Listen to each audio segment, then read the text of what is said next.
Con nữa. Con ăn nào. Wow.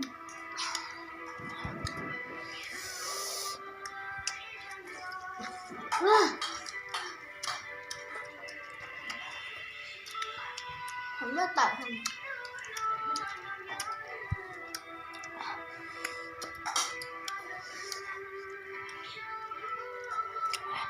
Nhưng cái nào có cá thích chưa?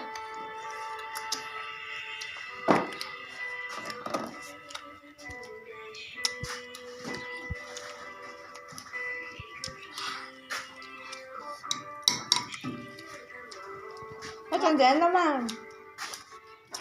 Nó để ở đâu hả? Có.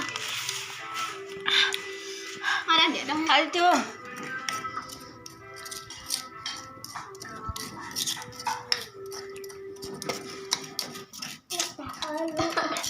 Cho con ăn nấu không?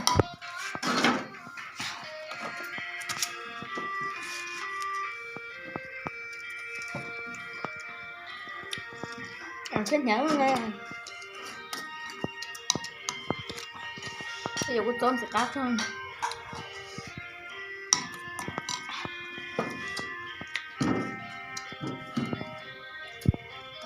Nó sẽ nhớ không?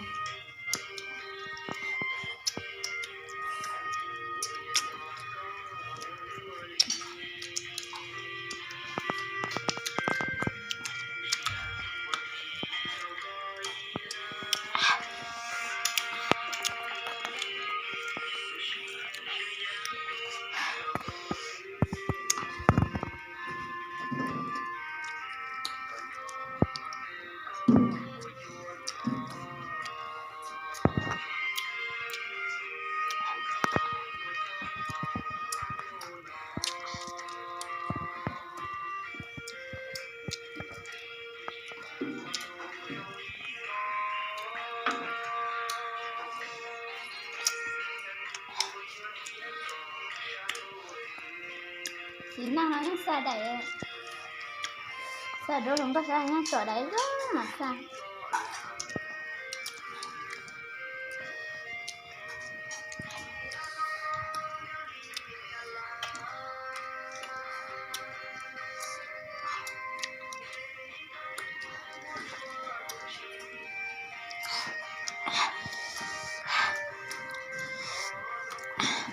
Gì hết chưa?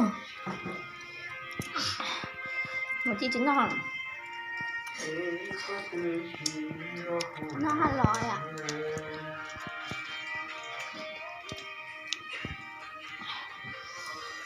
Gì chứ? À chị có thì đâu bánh nó tờ.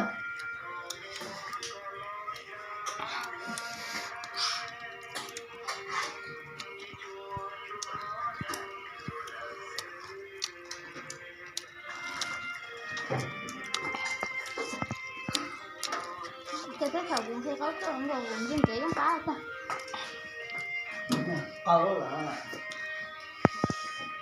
Chảo luôn á.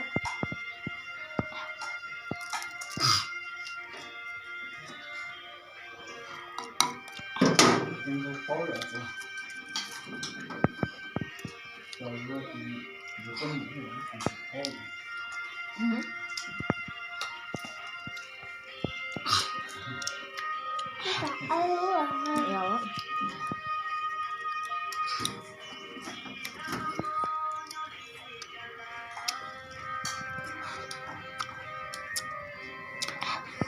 Không ngon đâu à?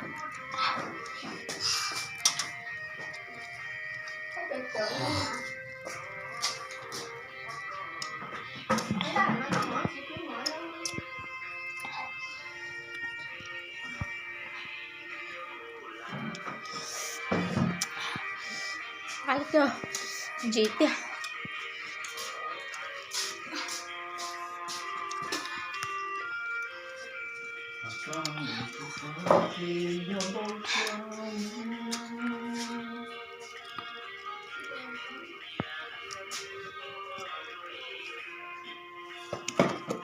Chén nào cũng được thế à?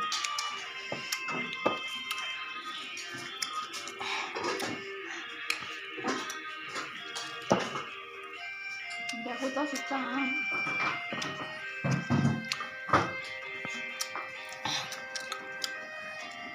Cái vấn đề muốn không nát sữa.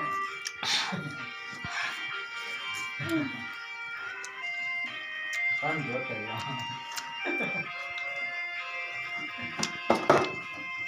Lên một quá, nó rồi, nó cũng một tí.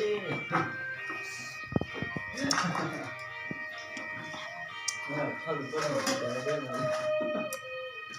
Thôi rồi. Thôi nó